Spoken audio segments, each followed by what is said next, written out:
So this is Joshua Hart from JTH Boxing, and today I'm joined by Frank Smith. Frank, first of all, how are we doing? Yeah, good mate. Good to be here in Manchester ahead of a massive fight on Saturday. So let's just talk on the massive fight first of all. Wood versus Lara 2. We saw what happened last time in February. First of all, what do we make of the quick turnaround, just over 3 months since the first fight?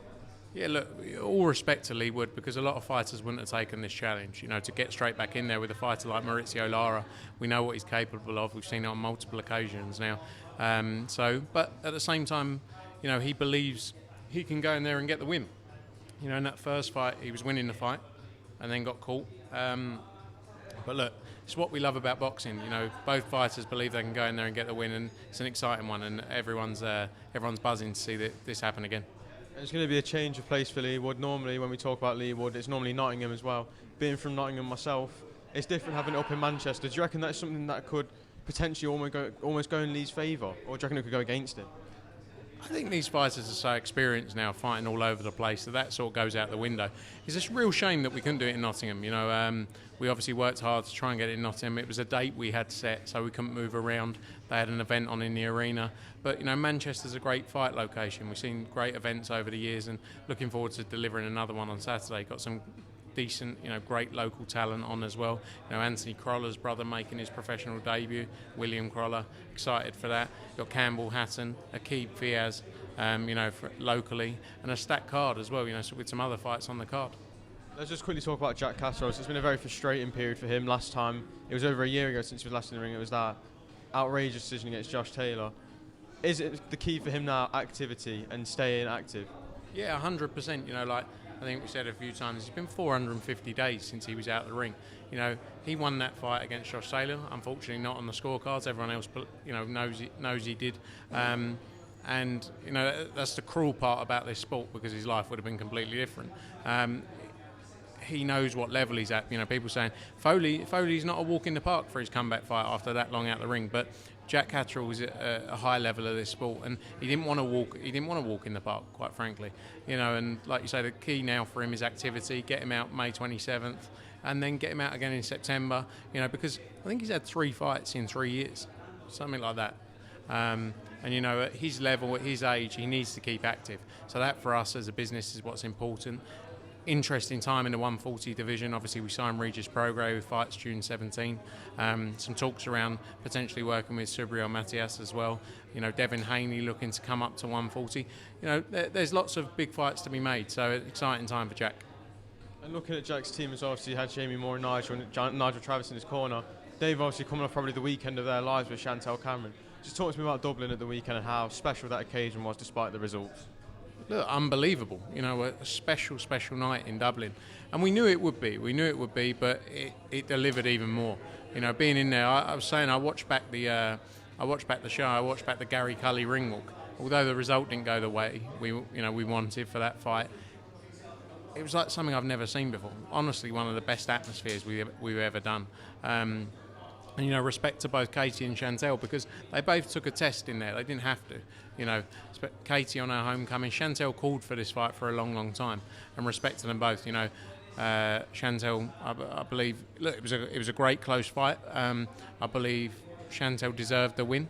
You know, the fans in the arena didn't all take it too well, but you know, let's see what's next, because there's you know, we definitely want to get back to Dublin. There's some big opportunities there, and after an atmosphere like that and the support they showed the sport, it's definitely a key location for us. Do you reckon the rematch, obviously there is a rematch clause in place for Katie Taylor, will we see that rematch probably take place in Dublin, or do you reckon we could take it somewhere else? Let's see. You know, obviously, look, Katie's got to make a decision with her team as to what she wants to do. She's got a great team with, you know, Brian Peters, Thomas, Ross around her, who've been with her since day one. You know, I think realistically, commercially, that's where the fight. You know, Dublin's we saw. Unfortunately, it's, you know, I said this to Jamie Moore earlier. It was like, it's a shame that English fight fans, not all of them, I'm not saying all of them, don't get behind the fighters quite like what we saw in Dublin. Because can you imagine if every weekend we could do something like that? You know, it was sensational. But I think Dublin is likely, but I think let's see, you know, Casey's got to make that decision and we go from there. And let's just talk about the fantastic run of shows Matchroom have put on and also what's to come. Just give us a summary of what the fans have seen over these last couple of months and what they can see. Yeah, look, it's easy for me to say, people say I'm biased. I don't think anyone comes anywhere close to what we do. Delivering that calibre of events week after week after week in different countries, it's quite special, and it's what keeps us driven. It's what keeps us going, being able to deliver the biggest nights. We had a quieter start to the year. We didn't do a show in January. It's always tougher in January, but for us, it really kicked on in April. You had the AJ fight at the O2 against Franklin, sold out. You had April 8th, Jesse Rodriguez in San Antonio, special talent. April 22nd, sold out with Joe Cordina in an unbelievable fight. May 6th in Guadalajara, Canelo against John Ryder, brilliant fight. John Ryder gave it everything, and that atmosphere, that walk-on, sensational. And May 20th in Dublin. Then we got this, we got Wood Lara May 27th, Jack Castro on the undercard, Terry Harper, obviously. June 10th, we got Sonny Edwards, who we recently signed. Excited about the opportunities with Sonny Edwards, some big fights to be made. 17th, Prograis. 24th, Edgar Berlanga, other new signing in the US. July 1st, Dalton Smith's back. July 7th, we've got a show in Mexico that's going to be announced soon. July 15th, we're in Detroit. Alicia Baumgartner takes on Lina Datu. You've got Richardson Hitchens against Montana Love, a fight that could headline in its own right. Andy Cruz makes his professional debut on that show. It's a stacked calendar. We're unrivaled in terms of delivery of events. The Zone have got the best schedule in boxing, and looking forward to building out a big schedule to the end of December that we're working through now. And you've just basically delivered it perfectly about how good the Zone is and how good shows Matchroom are putting on. Just talk to me quickly about Terry Harper as well. She was meant to be out at the weekend in Dublin, cancelled on fight day, but straight back out. Does that just show how good the Matchroom team are and getting her straight back out and getting her a fight straight away? Look, our focus is to deliver for our fighters. They're our clients at the end of the day, and we want to deliver. Terry Harper has, dealt with this unbelievably. She was obviously delayed. It was supposed to happen in April. Then it was supposed to happen, got called off on the day. The focus was to get her out as soon as possible, and that's the strength of having a regular schedule of 40 shows a year. We can do that for the fighters, and we can deliver. So, but respect to Terry Harper because she's dealt with it ever so well. And this week she's taken a challenging fight as well. Hazaban was supposed to fight against Jessica McCaskill for the 147 belts. Moving up, she's been in training. It's not like this came out of. She's been ready to go. So a great fight, and respect to Terry Harper for taking it. So you mentioned AJ.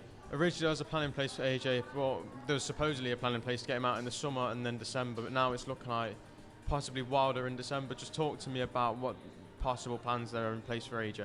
Oh, look, we're still working through the opportunities to get out in the summer as well, so hopefully we can get that done. Lots of work going on, and hopefully some news soon. But AJ, the focus is a big fight, a massive fight. Obviously, at the end of the year, the Wilder fight is the one we want. And obviously, I know you're probably going to be sick of hearing about Tyson Fury. Every single time you probably hear about AJ, you hear about Fury. Do we think that fight will ever happen? Let's stop talking about it. Let's talk more action. Look, it's all of these fights we've spoken about for a long time. We've got to focus on delivering them. I'd love to see it. It's a massive fight, especially if when AJ beats Wilder and then Usyk fights Fury, and if Fury wins, it's a huge fight. So let's see. But eyes set on other things first. Finally, I just want to quickly get a prediction for you for the main event on Saturday between Lara and Lee Wood. An unbelievable tear-up. Don't miss it, live on the Zone. Frank, thank you for your time. It's been a pleasure. Thank you.